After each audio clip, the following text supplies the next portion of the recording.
I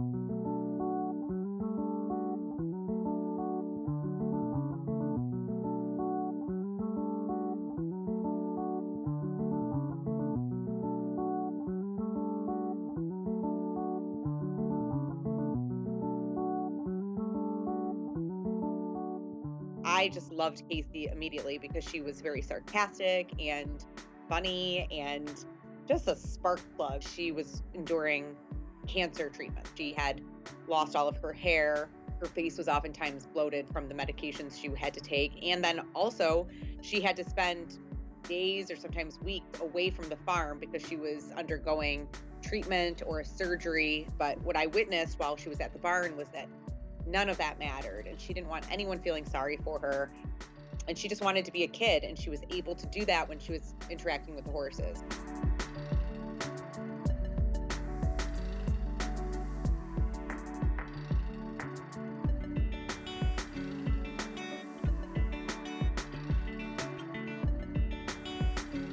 We had this whole day set up where we had a craft station and a horseback riding station, and we made horse treats. We ended up having 20 children show up that day. Also, their parents came, some of their grandparents came. There were about 80 people there that day, and it was just a phenomenal experience. About a week after holding this one-day event, I received a letter from this little boy, and it said, "Thank you for the best day of my life."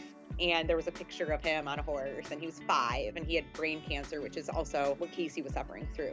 I was like, oh my gosh, if this was the best day of this little 5-year-old's life, and I saw just how organic the whole thing was to put together, it just seemed like a no-brainer to do it again.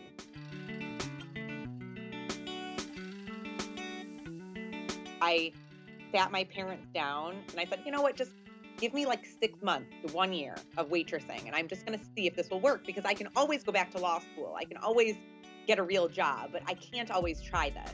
So I took a risk and I did that, and I worked my butt off, and I waitressed a lot, and I taught fitness classes, and I just hustled, and I thought it was going to be 1 year. It took 6, but I was enjoying the process though, because as I'm hustling and working, I was also building this organization.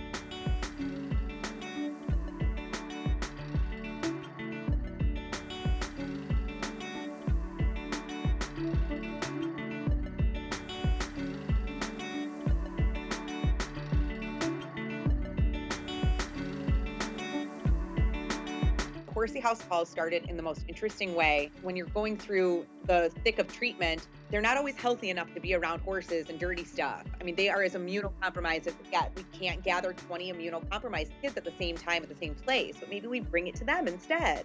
And we showed up to this home in the suburbs of Detroit, and we knock on the door, and the girls open the door, and they just both started screaming because we had a horse on the doorstep. Well, we're walking up and down the street with the horse, and this gentleman drives by, and he rolls down the window and he says, "What is this?" And I said, "This is Camp Casey, and we're doing a Horsey House call." He said, "Wow, that is an incredible organization. This is my business card. Why don't we get coffee? I would love to talk to you about Horsey House calls." About a year later, I went to our P.O. box that we had at the time, and I see an unmarked envelope, and it has no return address on it, and it's just one check, and it's in the amount of $50,000.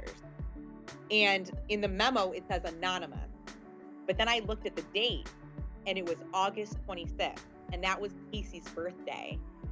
And so I just remember going, oh my gosh, this was a gift from her. This is her giving it to us, you know?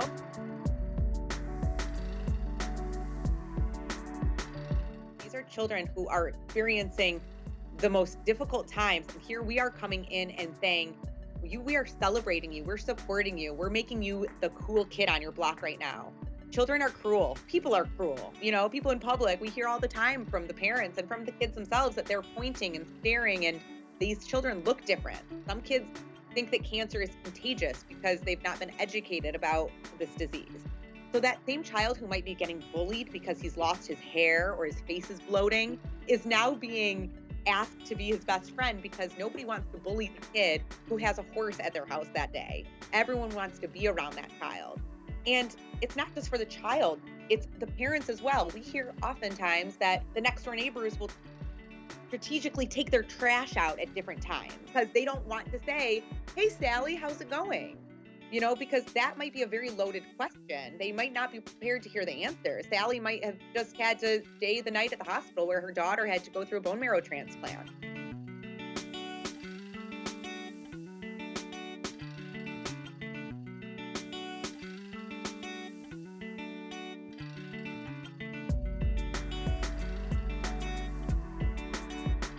We will send families on these weekend excursions where they have a chance to relax and connect with each other, and they don't have to think about paying or planning for a trip, even though these are times that the families are just in desperate need to get away and connect with their families. A lot of times it's a final vacation for the family whose child later passes. So those three signature programs make up our organization.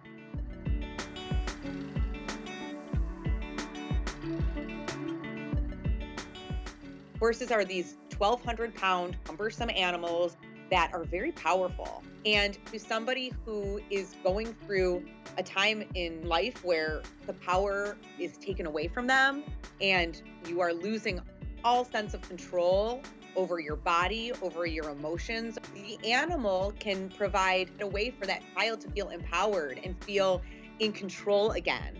When we are giving that child the experience with the animal, it's not just like a pony ride. We're actually teaching them how to control this vehicle. Some of our kids have lost their mobility. A lot of the brain cancer children that we serve, their balance is off, or they cannot walk, or they're left wheelchair bound. Well, being on that horse gives them that feeling of walking again.